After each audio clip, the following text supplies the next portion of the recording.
आज की कहानी वसु मालवीय जी की, कबीरा खड़ा बाजार में। भंगा बाबू नहीं रहे, ठीक वैसे ही जैसे बहुत से लोग नहीं रहते। पर बहुत से लोगों और भंगा बाबू में एक बड़ा फर्क है। फर्क भी इतना कि भंगा बाबू पूरी तरह अनोखे थे।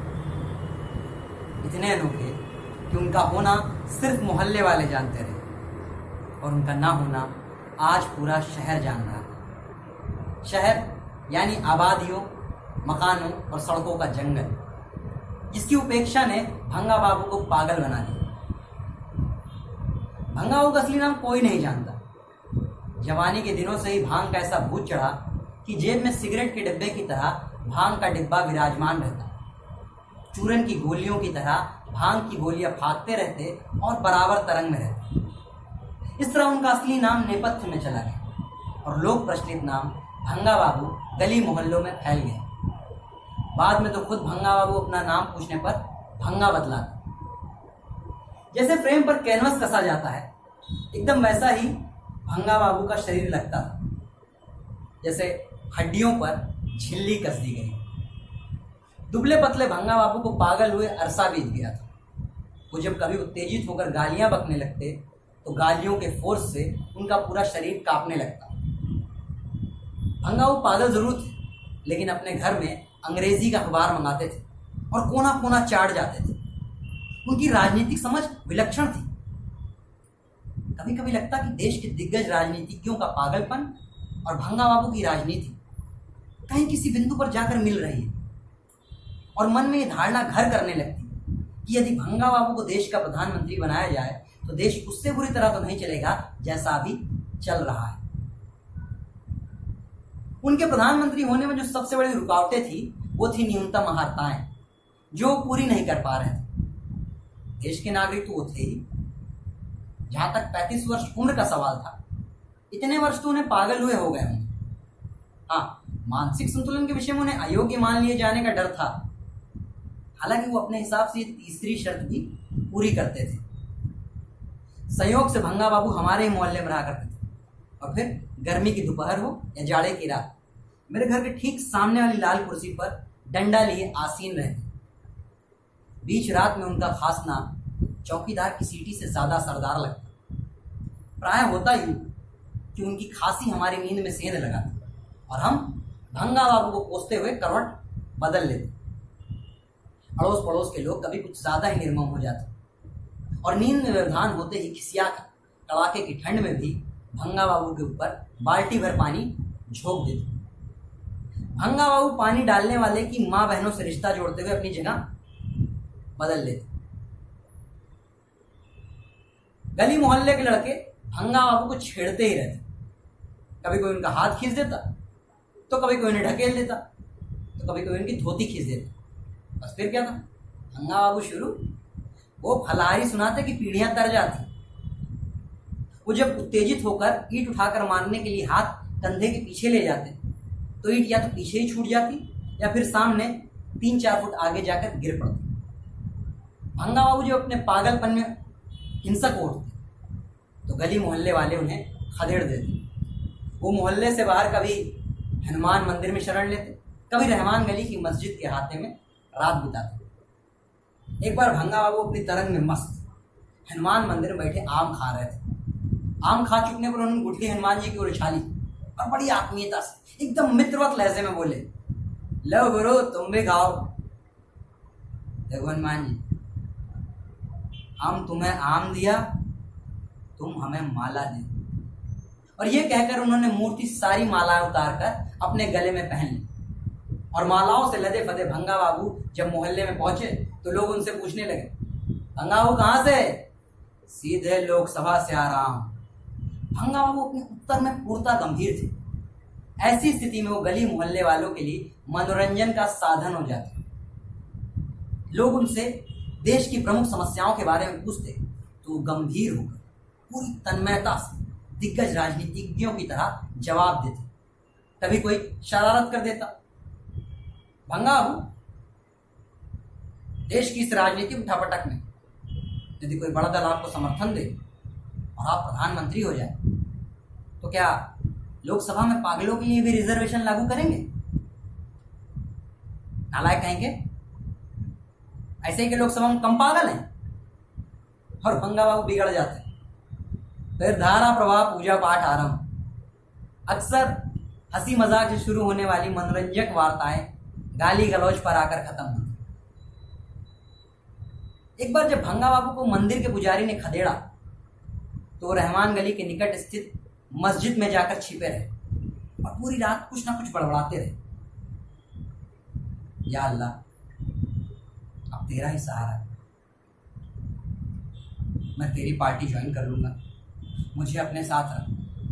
बीच रात में उन्हें अल्लाह के दरबार से भी निकाला गया। फिर वो पास ही सुनसान में स्थित मजार के पास जाकर सोए रहे। ये मजार जो कि काफी सिद्ध मानी जाती है, लोग वहां उसी दिन चादर चढ़ा कर गए थे। रात में जब भंगा बाबू को ठंड लगी तो उन्होंने मजार से चादर उठाकर ओढ़ ली और सुबह जब उन्हें चादर ओढ़कर घूमते देखा गया तो उनकी खूब धुलाई हुई। भंगा बाबू कभी हनुमान गली में पिटते तो कभी रहमान गली में। कभी वो हिंदुओं की शिकायत हनुमान जी तक अग्रसारित करते, कभी मुसलमानों की शिकायत अल्लाह मियां तक। आज जबकि देश में धर्म के प्रति लोग पागल हो रहे हैं, पागलपन की स्थिति में भी भंगा बाबू की दृष्टि एकदम स्पष्ट थी। आज जबकि धर्म का पागलपन और पागलपन का धर्म किसी स्तर पर जाकर एक रंग होने लगा है, वैसे में भी भंगा बाबू पूरी तरह धर्मनिरपेक्ष या सर्वधर्म संभाव की प्रतिमूर्ति थी। कभी कभी हमें भंगा बाबू की आंखों में पुराने मोहल्ले, पुराने शहर और पुराने देश का दर्शन हो जाता और गंभीर होकर उनसे पुरानी बातें पूछते तो भंगा बाबू का दर्शन, उनका विलक्षण ज्ञान कोश हमें विस्मृत कर देता और हमें भंगा बाबू नहीं बल्कि उन पर हंसने वाले पागल नजर आते। भंगा बाबू के पागल होने की कथा जो गली मोहल्ले के बड़े बुजुर्गों से सुनी वो काफी हृदय विदारक लगी। भंगा बाबू हाई कोर्ट के मुंशी थे। उन्हें उनके सहयोगियों ने किसी केस में फंसा दिया। जांच चल रही थी। भंगा बाबू संजीदा रहने लगे थे। एक दिन भंगा बाबू अनमाने ढंग से एक कुएं की जगह पर बैठे थे कि तभी उन्हें चक्कर आ गया और कुएं में गिर पड़े। लोग कहते हैं कि उनके गिरने से कुआं सूख गया।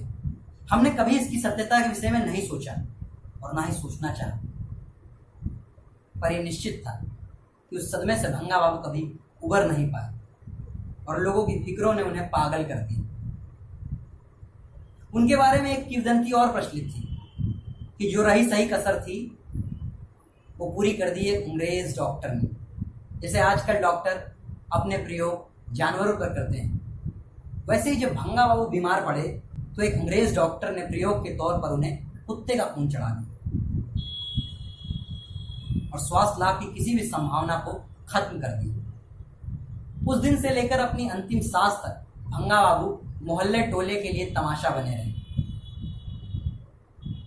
हिंदू मुस्लिम दंगों के दौरान जबकि लोग पूरी तरह आतंकित होकर घर में घुसे रहते, हमने भंगा बाबू को परिंदों और जानवरों की तरह बाहर घूमते देखा है। भीषण कर्फ्यू के दौरान भी वो सड़क पर टहलते रहते। पुलिस वाले उनसे पूछते, बाबा यहाँ क्यों घूम रहे हो, पकड़कर बंद कर देंगे। मैं प्रधानमंत्री हूँ, कहीं भी टहल सकता हूँ, बड़े आए बंद करने वाले। जाने क्या होगा इस देश का। साले पुलिस वाले अपने प्रधानमंत्री को ही नहीं पहचानते।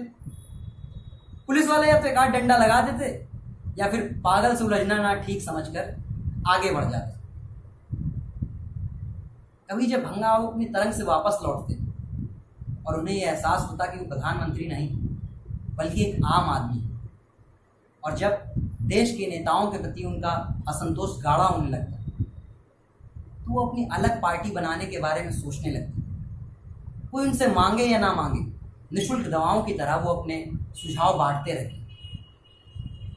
आरक्षण का मामला हो या मंदिर मस्जिद विवाद, खाड़ी संकट हो या कश्मीर समस्या, पंजाब असम का मामला हो या महंगाई का प्रकोप, भंगा विचार मंच के पास इन सभी समस्याओं का निदान मौजूद रहता है। भंगा अगर किसी के वश में आसानी से आ जाते तो वो थी उनकी पत्नी। भंगा बाबू के पागलपन के कारण उनकी पत्नी का पूरा जीवन अभिशप्त बीता। उनकी पत्नी भी उन्हें भंगा बाबू कहकर ही संबोधित करती थी। भंगा बाबू चलिए खाना खा लीजिए।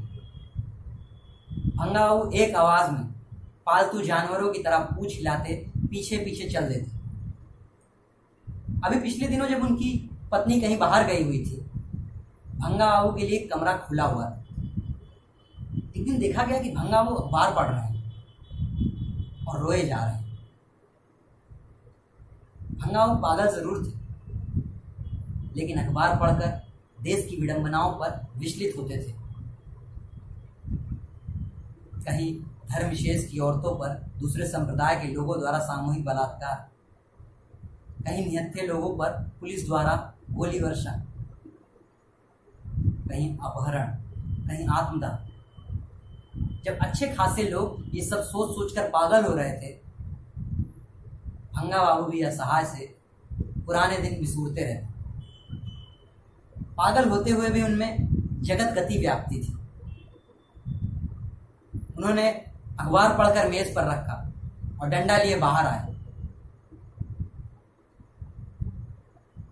कबीरा खड़ा बाजार में लिए लुकाठी हाथ, जे घर जा रहे आप नो चले हमारे साथ। मेरे प्रधानमंत्री होते हुए देश की यह हालत, मैं आज संसद भवन में आग लगा दूंगा। लोगों ने उनकी बात को गंभीरता से नहीं लिया और हंसते हुए आगे बढ़ गए। कुछ देर बाद देखा गया कि भंगा बाबू का संसद भवन, उनका घर धू धू कर जल रहा था और भंगा बाबू बाहर लुकाठी लिए अट्टहास कर रहे थे। लगता है मैं इस देश का प्रधानमंत्री नहीं। मेरे प्रधानमंत्री होते हुए देश की हालत नहीं हो सकती थी। जरूर मैं प्रधानमंत्री का पुतला हूं। आज मैं इस पुतले में आग लगा दूंगा। और उन्होंने लुकाठी से अपने शरीर में आग लगा ली। मोहल्ले वाले दौड़े, लेकिन तब तक काफी देर हो चुकी। भंगा बाबू का घर तो बच गया, लेकिन भंगा बाबू 80% तक जल चुके थे। उन्हें अस्पताल ले जाया गया, जहां बेहोशी की हालत में मौत का इंतजार करते हुए भंगा बाबू बड़बड़ा रहे थे। एक पागल प्रधानमंत्री नहीं हो सकता तो क्या हो? एक प्रधानमंत्री तो पागल हो सकता है।